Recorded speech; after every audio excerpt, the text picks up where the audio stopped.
एक दिन बच्चों ने पिकनिक जाने की बात कही। यह सुनते ही अंकिता की रूह कांप गई, क्योंकि उसे एक पुराना किस्सा याद आ गया। ये बात तब की है जब अंकिता 10वीं क्लास में पढ़ रही थी। एक दिन टीचर ने पिकनिक का प्लान बनाया था। अपने सभी दोस्तों के साथ अंकिता ने भी जाने के लिए हाँ कर दी। पिकनिक पर जाना था पावागढ़। पूरा स्कूल पिकनिक जा रहा था, इसलिए करीब 30 बस सभी बच्चों को ले जाने के लिए तैयार थी। अंकिता अपने दोस्तों के साथ सबसे पीछे वाली बस में बैठ गई। सभी हंसते मस्ती करते हुए बस से जा रहे थे। तभी कुछ दूर जंगल के पास पहुंची उस बस से तेज आवाज़ आई। ये वक्त रात के करीब 1:30 बजने का था।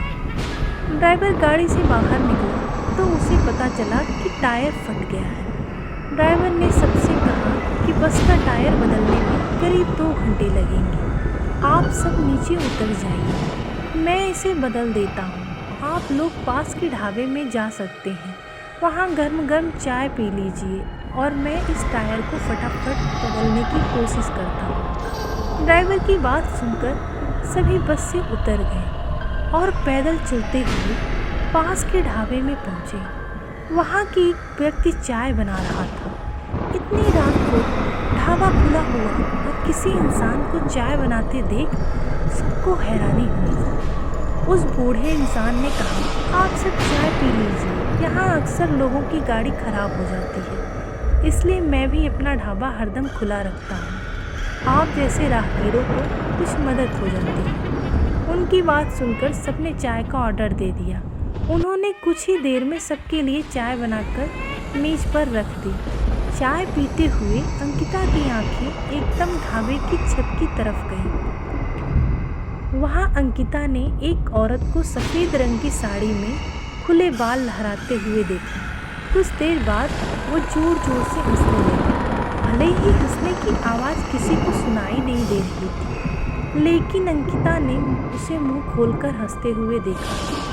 ये सब देखकर अंकिता ने डर के मारे आंखें नीचे झुका ली।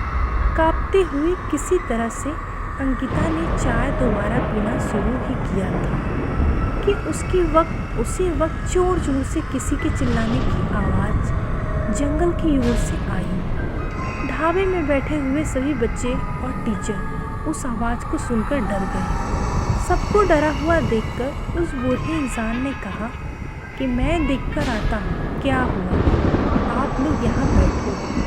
इतना कहकर वो आवाज़ की तरफ बढ़ गया। तभी एक लड़की को खून की उल्टी लगातार होने लगी। उसको देखकर सबकी हालत और ख़राब हो गई। उसी समय एक टीचर ने कहा कि तुम सब आग जलाओ और उसके बगल में बैठ जाओ। सबने मिलकर आग जलाई और गोल घेरा करके बैठ गए। टीचर ने सख्त लहजे में सबसे कह दिया कि अकेले कोई कहीं नहीं जाएगा। वैसे भी सब इतना डरे हुए थे कि अकेले कहीं जाने की हिम्मत ही नहीं हो रही थी। आग के पास बैठे बैठे 3 बज गए। तब कहीं जाकर वो बूढ़ा इंसान जंगल से लौट कर आया। सबने सबकी तरफ देखा और कहा कि उस चीख को सब भूल जाना, नहीं तो जीना मुश्किल हो जाएगा। इतना कहकर वो ढाबे के अंदर चला गया। तभी ड्राइवर भी टायर बदलकर ढाबे के पास पहुंचा।